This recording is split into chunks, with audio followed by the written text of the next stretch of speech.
Episode ke-88 aku persembahkan untuk pemain dengan role nomor 8-nya AC Milan. Sudah bukan Sandro Tonali, tapi sekarang Samuel Ricci yang akhirnya comeback ke timnas Italia untuk FIFA Matchday di bulan November ini. Di FIFA Matchday ini sih Italia bakal lawan Norwegia sama satu lagi siapa ya? Moldova ya? Moldova ya, benar-benar Moldova. Ya, bukan FIFA match deh mas. kualifikasi Piala Dunia. Bahkan masuknya ke FIFA match itu. Ya sih masuk gitu kan sih. Iya kan? Ya. Kualifikasi Piala Dunia yang kemungkinan besar sih yang bakal lolos otomatis Norwegia ya. Dan Italia akan lewat jalur playoff. Ya tapi kita nantikan aja. Siapa tahu kan bisa ngalahin Norwegia dan secara hitung-hitungan nanti bisa menyalip Norwegia ya. We never know. Tapi ada beberapa hal yang menarik ini dari jeda internasional kali ini. Karena ada yang mendapatkan pemanggilan untuk pertama kali dan ada juga yang comeback ke timnas Italia setelah beberapa jeda internasional tidak dipanggil gitu. Mungkin kita mulai dari yang comeback. Tadi kan udah aku spill ya di awal banget tentang Samuel Ricci yang akhirnya kembali lagi nih ke timnas Italia setelah kalau nggak salah di FIFA Matchday atau di jeda internasional Oktober kemarin. Ini aku nggak tahu ya bener apa enggak. Cuman aku dengar si Gattuso ini bilang kalau Ricci belum terlalu bagus nih untuk timnas Italia waktu itu. Cuman ya bukan belum terlalu bagus tapi harus improve di beberapa hal gitu. Dan akhirnya 1 bulan berselang mungkin Gattuso sudah melihat improve-nya Ricci seiring menit bermain yang dikasih di AC Milan. Seiring juga cederanya Rabiot gitu. Oke, mungkin kita langsung masuk aja ya ke topik pembahasan. Oh ya, tadi selain Ricci, satu lagi yang comeback itu ada Scamacca yang sempat flop di West Ham, sempat cedera juga di Atlanta, dan sekarang kembali lagi gitu ke timnas Italia. Mungkin kita mulai dari Samuel Ricci, dan langsung aja kita ke Mas Ira, yang sepertinya sudah tidak sabar nih untuk membagikan informasi-informasinya. Halo Mas Ira, tentang Samuel Ricci, gimana Mas Ira lihatnya? Apakah memang dia pantas untuk kembali ke timnas Italia dan apa sih yang kira-kira bikin Gattuso kembali melirik dia gitu? Ya, terima kasih Mas Reno. Oke, sama-sama. Samuel Ricci. Sebenarnya Ricci ini udah menyita perhatian dari dia main di Torino ya. Karena performanya cukup solid di Torino bareng siapa ya? Klasik sama satu lagi siapa, Ivan Illich kalau nggak salah. Itu Torino juga musim lalu juga penampilan cukup oke, makanya Ricci sempat dipanggil ke timnas.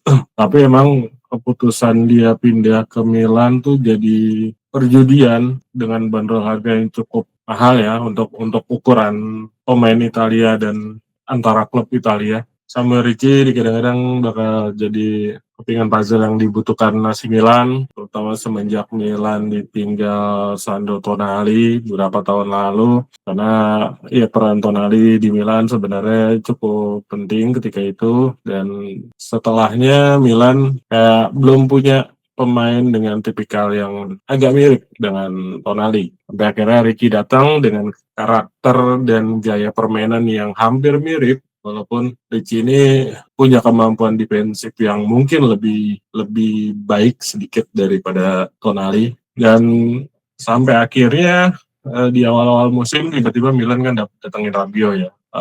Ternyata Ricci nggak dapat kepercayaan di awal-awal musim dari Allegri, dan sampai akhirnya banyak kritik waktu itu mungkin dari fans ya sepak bola Italia lah pada umumnya, dan mungkin dari beberapa fans Milan yang kecewa karena Ricci kehilangan waktu bermain yang reguler di Milan. Tapi ya kesabarannya membuahkan hasil ketika Rabiot cedera dan Ricci bisa step up, dapat kesempatan main di 4 pertandingan terakhir ya, starter bareng si Modric di tengah, dan ternyata dia bisa menunjukkan kemampuannya sebagaimana mestinya yang memang ditunjukkan di Torino ya.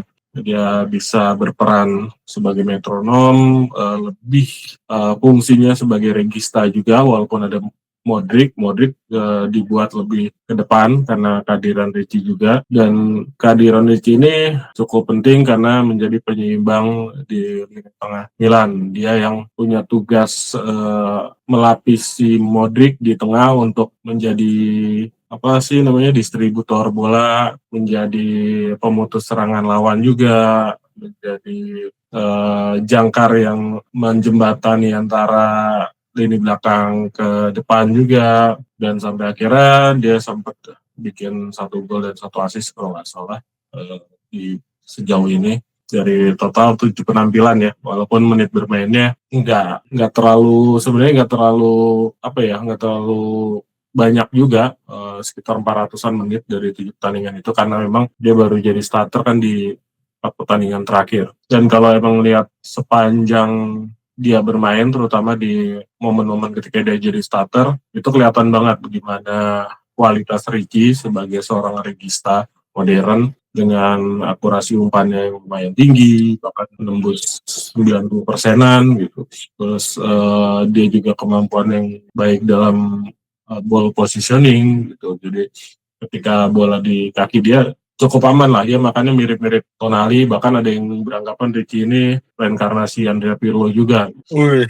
Memang Ricci tipikal gelandang nomor 6, kadang-kadang bisa jadi nomor 8, yang punya kemampuan memegang bola gitu kan. Nggak semua pemain nomor 6 bisa megang bola ya, mungkin hanya beberapa lah, ya let's say katakanlah Rodri, Calhanoglu, dan nggak cuman soal akurasi umpan. Dia juga kalau nggak salah expected assist-nya tuh yang sempat saya baca cukup tinggi, di atas 1, sekian lah. Dan jaya jelajahnya Ricci ini yang mungkin menjadi keunggulan dia sehingga dia akhirnya dipanggil Gattuso. Karena kalau dilihat dari heatmap-nya, Ricci tuh hampir mengcover seluruh area di tengah, terutama di bagian tengah dan kiri, dan itu juga yang memang membuat Ricci itu perannya sangat vital banget, nggak cuma di Milan dan mungkin juga di Itali. Walaupun di Itali ya dari pertimbangan penampilan di Milan itu yang membuat Gattuso dipanggil, kira Ricci dapat kesempatan.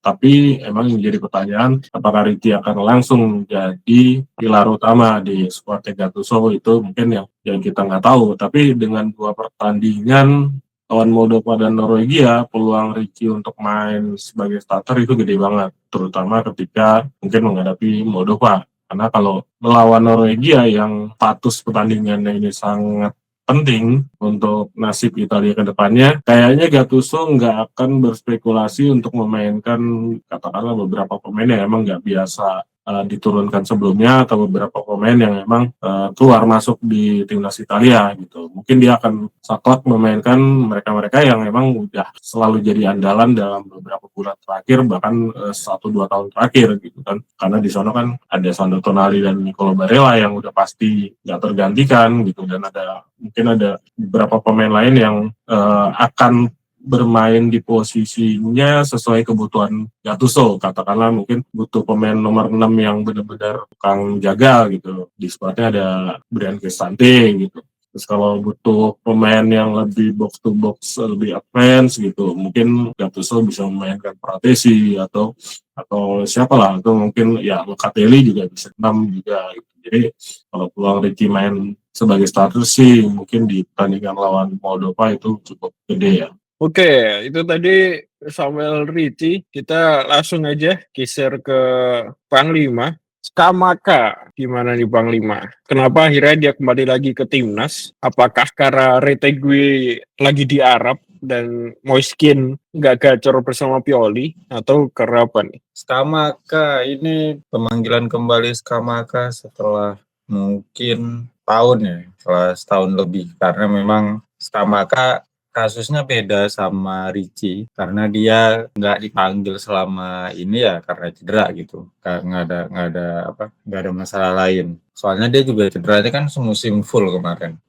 Dari awal musim pula itu dari Giornata 1 atau Giornata 2 gitu. Makanya Atalanta pun langsung gercep kan musim lalu dengan datengin Retegui. Nah sekarang Scamacca udah sembuh dari awal musim, udah main dan udah langsung bikin gol juga di pekan pertama. Tapi ya itu doang golnya, nggak golnya nggak nambah Scamacca sejak pertandingan pertama lawan Pisa gitu. Dan sepertinya juga Scamacca ini belum stabil ya secara performa, secara menit bermain juga dia belum stabil. Karena ternyata si Ivan Juric itu lebih sering mainin Scamacca sebagai pemain pengganti. Dia cuman main starter itu di 2 pertandingan awal. 2 pertandingan awal main starter dan itu juga nggak 90 menit juga. Selalu diganti di babak kedua. Kemudian sisanya ya jadi pemain pengganti gitu. Keputusan Juric yang bisa dibilang berubah, yang awalnya memberi kesempatan Scamacca sebagai starter kemudian hanya jadi pengganti,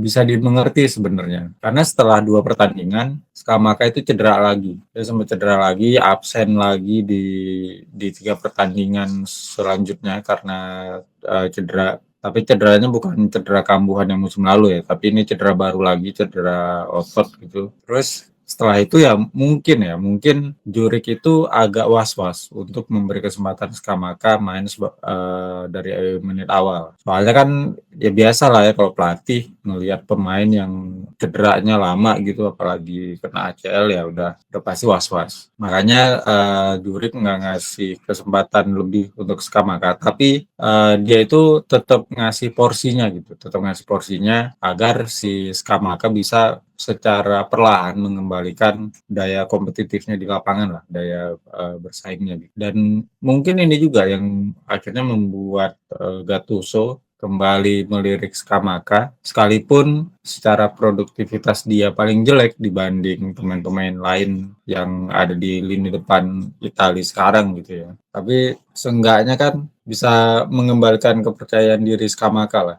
Nanti entah lawan Moldova atau lawan Norwegia dia dimainin, mungkin itu bisa menjadi opsi juga, karena kan di Italia sekarang juga striker kayaknya juga nggak lagi secara produktivitas juga nggak terlalu bagus ya. Moise Kean di Fiorentina juga berapa sih golnya, mungkin 3 apa berapa gitu. Sama pemain-pemain lain juga kan masih agak kurang. Palingan cuman Retegui doang yang emang benar-benar produktif, walaupun itu mainnya di Arab Saudi. Terkait pemanggilannya pantas atau enggak, sekalipun dengan jumlah gol yang minim, dengan jumlah pertandingan yang baru 5 minim juga, saya rasa sih oke-oke aja. Karena bagaimanapun Scamacca itu udah pengalaman di timnas, dan dengan kondisi Italia sekarang yang bisa dibilang antara hidup dan mati lah ya, lolos atau enggaknya gitu. Karena terakhir lawan Norwegia itu yang jadi penentunya. Itu pemanggilan Scamacca tetap dibutuhkan menurut saya untuk menularkan pengalaman dia sebelumnya bersama timnas Italia. Karena kalau kita lihat lini depan ya Scamacca doang yang salah satu berpengalaman ya dibanding Moise Kean. Moise Kean kan dipanggilnya baru sekarang aja gitu. Ketika performa dia bersama Fiorentina memang mengerikan musim lalu. Terus siapa paling Retegui juga baru musim lalu doang kan, dari musim lalu. Yang emang karirnya mungkin udah lebih dari 2 tahun ya, udah lebih dari 2 tahun di timnas, dan itu yang coba dikembalikan oleh Gattuso ke timnas. Masalahnya memang adalah Scamacca secara performa kurang di klub, tapi kan kita kasih dispensasi lah untuk Scamacca di Atalanta musim ini, karena dari secara performa, secara keseluruhan Atalanta emang jelek. Mereka itu cuman berapa ya? Terakhir kali bikin gol lebih dari 2 itu September waktu ngalahin Torino 3-0. Setelah itu sampai kemarin kalah lawan Sassuolo, mereka nggak pernah bikin gol lebih dari 1. Kalau imbang 1-1, kalah 0-1, kemarin kalah 0-3 gitu. Yang intinya adalah memang secara produktivitas, secara skuad emang lagi busuk aja nih Atalanta. Dan balik lagi seperti yang saya bilang di awal, kalau mau lihat jeleknya Atalanta, lihat jeleknya permainan Ivan Juric, ya lihat mukanya Bahlil gitu. Sejelek itu emang, dan terbukti Iya, iya, akhirnya Ivan Juric dipecat gitu. iya, Jadi benar. memang produktivitas Scamacca yang lagi jelek sekarang ya murni bukan kesalahan dia, karena emang secara permainan Atalanta juga lagi jelek juga. Mereka cuma golin 1-1 aja gitu, nggak golin lebih dari satu, malah juga enggak. Kalau dibandingin sama tahun-tahun sebelumnya bareng Gasperini ini kan Atalanta jaminan gol 3 itu kan udah seperti digaransi ya, setiap pertandingan 3 gol, 3 gol, 3 gol. Ya ini cuma bisa bikin 1 gol aja ya. Itu yang jadi masalah. Oke. Kurang lebih Oke. gitu. Tadi kita udah bahas Ricci dan Scamacca yang comeback ke timnas Italia, dan ada yang menarik yaitu pemanggilan kiper yang baru pertama kali ini mendapat panggilan timnas Italia, yaitu ada Elia Caprile dari Cagliari. Nah, ini aku mau nanya lagi ke Panglima sama Mas Ir tentang Caprile ini. Menurut sudut pandang kalian, kira-kira kenapa nih si Caprile dipanggil? Padahal kan ya Italia sekarang banyak gitu kipernya yang jago. Dan kira-kira apakah ada peluang nih dia bakal menggeser, ya kalau Donnarumma terlalu tinggi ya mungkin Vicario atau Carnesecchi gitu sebagai pilihan kedua dan ketiga. Menurut kalian gimana nih? Caprile jelas prospeknya bagus ya, dan mungkin kenapa akhirnya dia yang dipanggil, Alex Meret cedera atau gimana gitu, saya nggak terlalu ngikutin. Tapi yang jelas di beberapa pertandingan terakhir kan kipernya Napoli Vanja terus ya yang dimainin.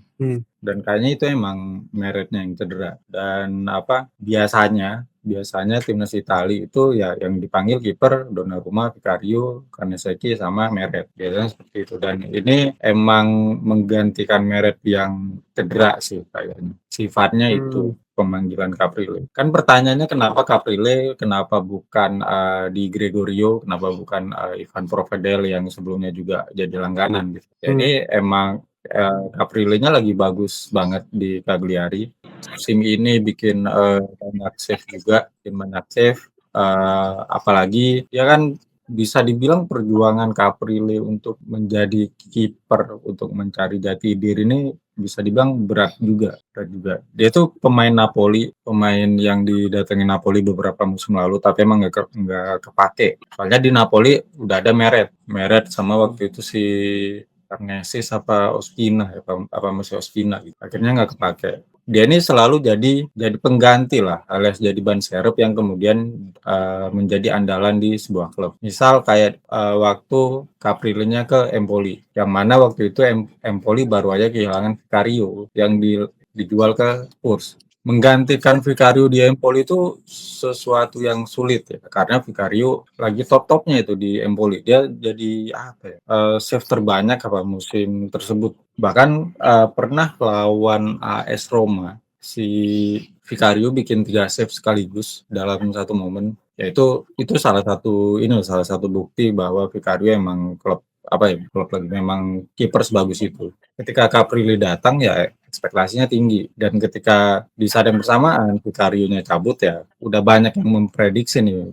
Empoli nggak bakal bertahan lama tanpa Vicario, karena ketika mereka bisa bertahan di Serie A pada musim sebelumnya itu faktor terbesarnya Vicario lewat save-savesnya. Ternyata Caprile datang bagus juga, nggak kalah lah, walaupun nggak bisa dibandingin sama Vicario ya, tapi perbandingannya itu nggak jauh, sehingga Caprile jadi salah satu kiper yang mungkin buat teman-teman yang ikutin atau yang main fantasi Serie A ya tahu gitu, di mana Vicario bisa menghasilkan banyak poin lewat save, ada clean sheet beberapa kali gitu kan. Nah, dari performa Caprile di Empoli yang bagus, akhirnya dia dipulangin ke Napoli, main beberapa kali. Sayangnya Meretnya bagus, Meretnya lagi OP-OP-nya lah musim lalu. Dan sekarang ya karena dia nggak mau jadi ini lagi ya, nggak mau jadi cuman dijadikan opsi, cuman dijadikan alat tukar, alat pinjam, dia nggak mau. Akhirnya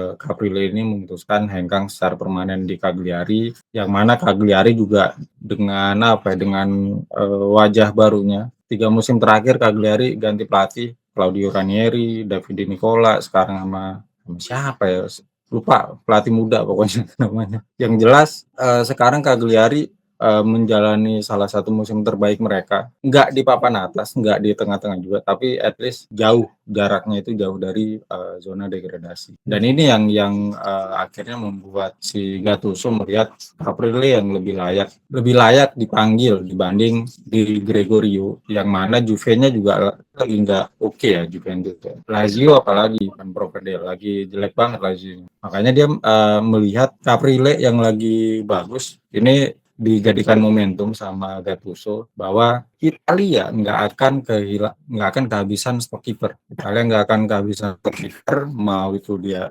dari tim gede mau dari tim kecil tetap ada gitu dan tetap layak untuk dipanggil ke timnas. Tinggal nanti gimana ya entah musim depan atau bahkan Januari Caprile mendapatkan klub yang lebih proper ya, karena itu tadi kiper Italia banyak banget dan ini yang harus dipertahankan Elia Caprile gitu dengan umur dia yang masih sangat bisa untuk bersaing di level timnas bersama Vicario, bersama Meret, bahkan bersama Donnarumma gitu. Untuk jadi kiper utama mungkin enggak ya, terutama dalam waktu dekat, dalam 2 pertandingan ini lah, mungkin enggak. Karena Italia kan sebelum Donnarumma punya kiper Buffon itu puluhan tahun nggak digantikan gitu kan. Dan memang susah, tapi seenggaknya ya balik lagi dengan apa yang saya bilang tadi, bahwa persaingan kiper di Italia memang berat, tapi Italia pernah kehabisan stok kiper bagus. Dari klub manapun itu selalu ada kiper bagus di Italia. Betul. Oke. Soal itu kayaknya menarik nanti untuk dibahas ya. Tapi Mas Ira, soal Caprile ada yang mau ditambahkan? Caprile ya sebenarnya opsi paling logis ya kalau kita bicara untuk kiper keempat saat ini. Kayak tadi udah dijelasin, Alex Meret cedera, akhirnya Gattuso mikir siapa yang perlu dipanggil untuk melapisi 3 kiper yang udah ada, yang udah settle. Ada Donnarumma, ada Perisic, ada Guglielmo Vicario. Dan opsi yang tersedia itu kalau katakanlah di Serie A, sebenarnya ada beberapa ya, kayak tadi udah disebutin juga, misalnya Gregorio, ada Lorenzo Montipo, ada Vladimir Falcone, terus ada Nicola Liali, siapa lagi? Ya itulah, sebenarnya pesaing terdekatnya cuman di Gregorio ya. Cuma itu lebih karena yang lainnya, kalau versi saya sih yang lainnya udah usia senja lah. Walaupun ya kiper umur 30-an masih matang ya. Tapi Caprile ini menjadi yang termuda di antara opsi-opsi itu. Dan sangat logis ketika mencari kiper pelapis ketiga atau keempat, ya emang lebih baik yang sudah jadi andalan di klubnya dan usianya masih muda karena bisa dijadikan proyeksi untuk kedepannya gitu. Karena bicara misalnya Vicario usianya lebih tua, jadi otomatis masa aktifnya akan lebih singkat dibanding Caprile gitu. Karena Seci pun begitu, Caprile umurnya masih 24, masih cukup panjang, bahkan sangat panjang ya kalau nggak ada masalah dengan cedera ataupun konsistensi performa. Dan kalau ngelihat di antara opsi-opsi itu, Gattuso mungkin ngelihatnya ketika Caprile tampil cukup impresif waktu lawan Como, yang bisa-bisanya Como cuma imbang 0-0 kalau nggak salah waktu itu lawan Cagliari, dan Caprile seingat saya jadi player of the match, koreksi kalau salah, karena secara rating emang dia juga sangat tinggi.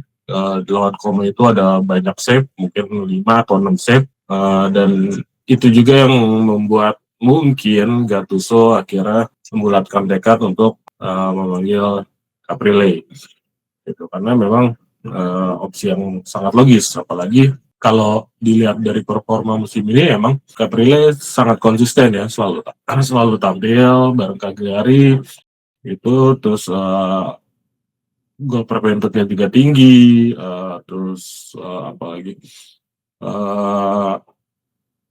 pokoknya secara statistik sangat oke lah untuk Caprile di tim sekelas Cagliari, walaupun ya nggak memungkiri juga kalau Cagliari sebagai tim menengah ke bawah gitu pasti akan mendapat banyak serangan dari lawan, terutama tim-tim yang di papan atas gitu. Dan justru di situ yang membuat Caprile terlihat bagus, karena ketika timnya ini mudah ditembus, banyak shoot yang didapatnya, dan akhirnya dia bisa menunjukkan performa gemilang. Bahkan kalau nggak salah malah dia juga secara statistik di Footmob jadi pemain dengan rating paling tinggi sampai pekan terakhir kemarin di Cagliari. Jadi memang sebegitu ketergantungannya Cagliari dengan kehadiran Caprile dan sangat worth it ketika ya Gattuso memilih manggil dia, walaupun dengan usia yang sebenarnya nggak terlalu terpaut jauh dengan Donnarumma. Pada akhirnya kita akan membayangkan bagaimana nasib-nasib berkiper seperti katakanlah Matteo Perin, katakanlah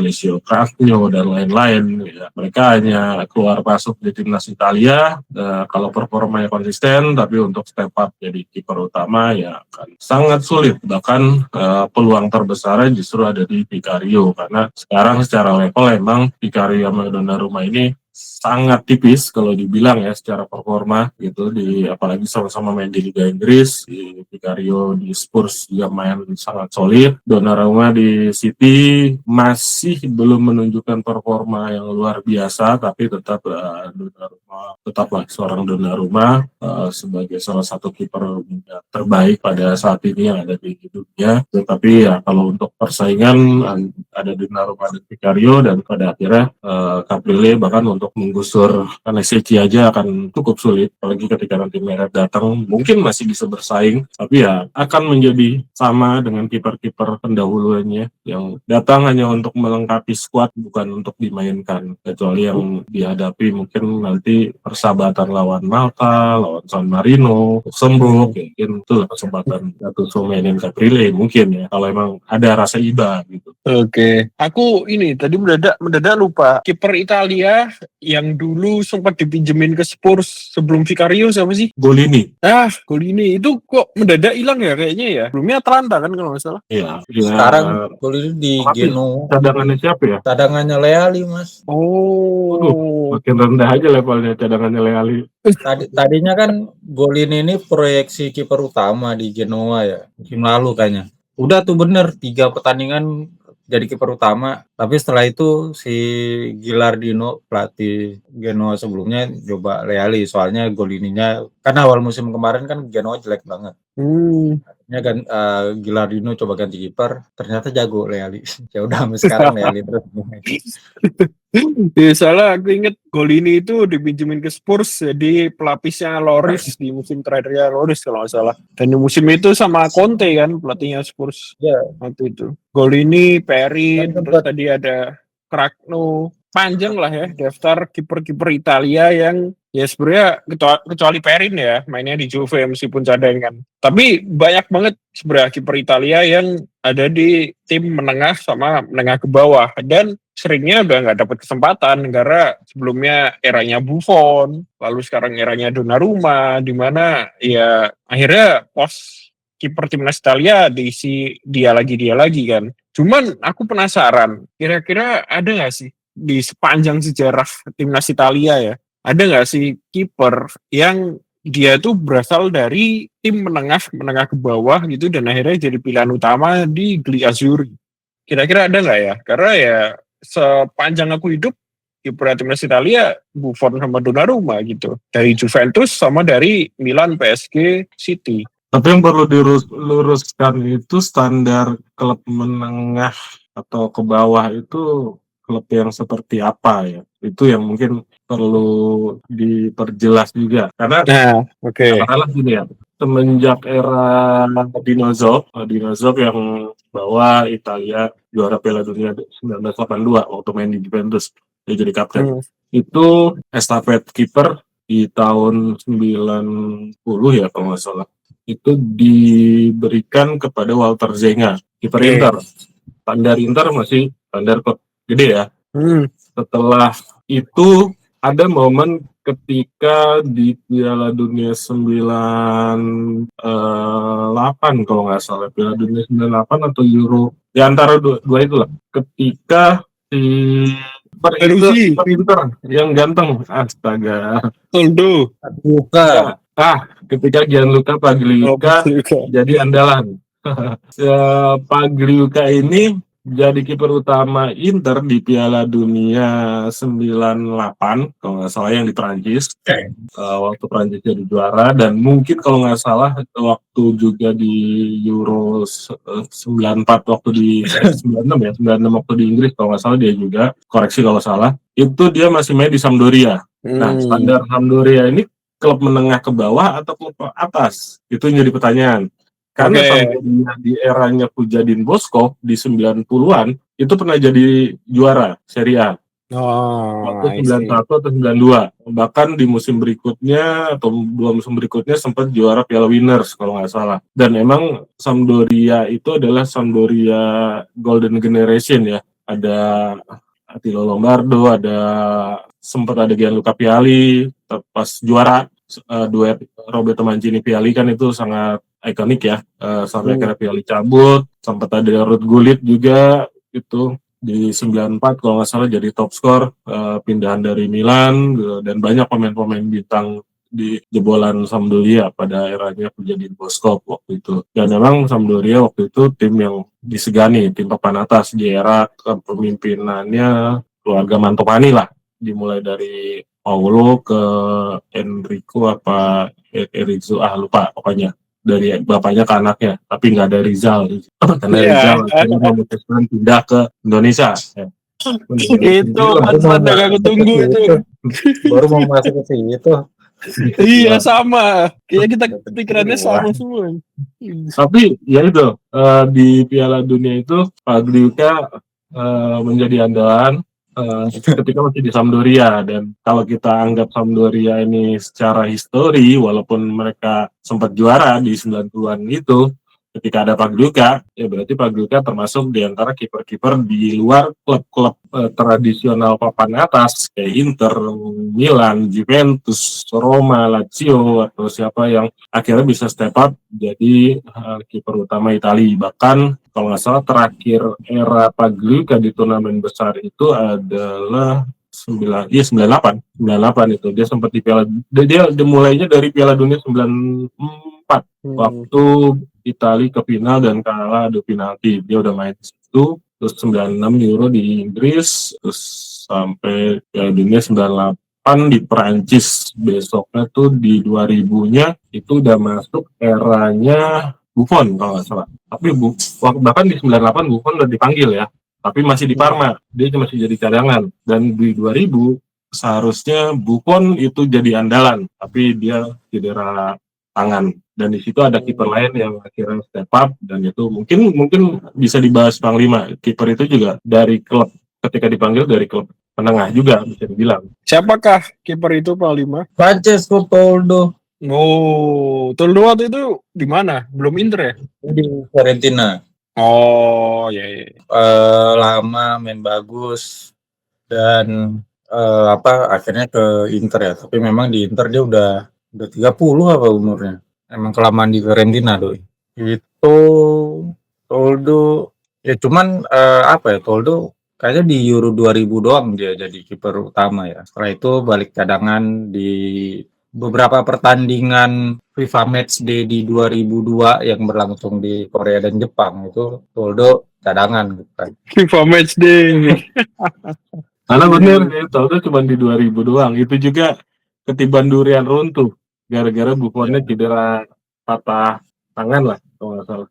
Ya, dan sialnya lagi Toldo di final kebobolan waktu itu masih zamannya ini ya, sudden death ya. Golden Goal. Gol di babak tambahan, ya udah selesai pertandingan. Nah, itu dialami Toldo tuh.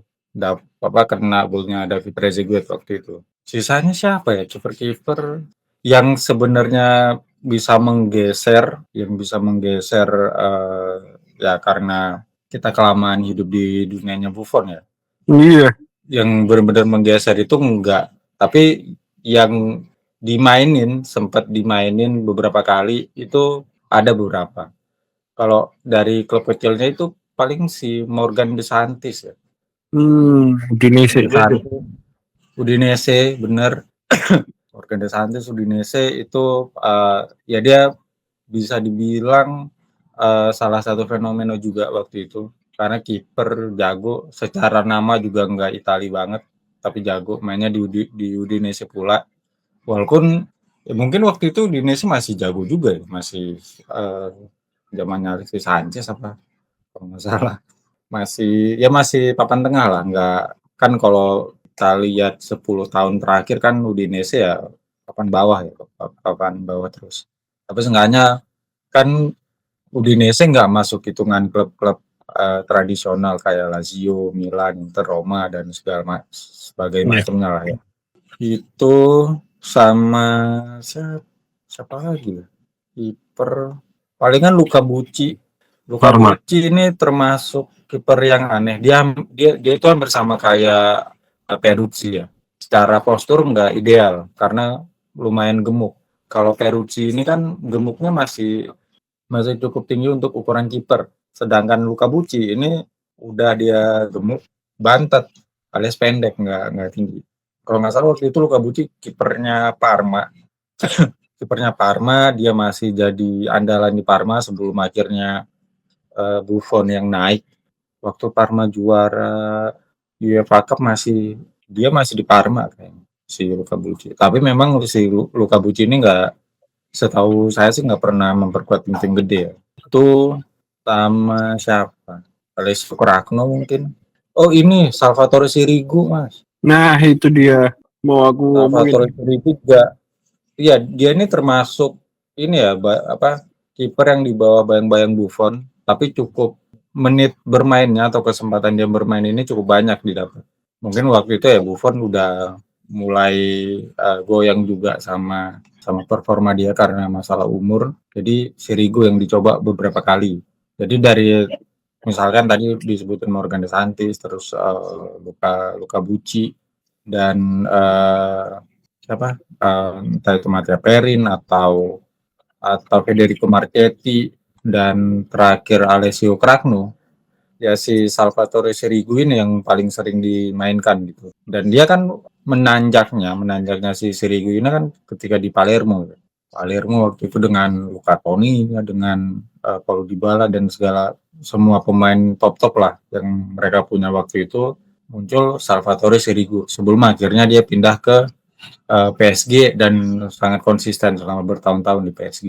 Cuman selain nama-nama tadi ya, yang menarik untuk posisi kiper adalah kiper-kiper dari Lazio.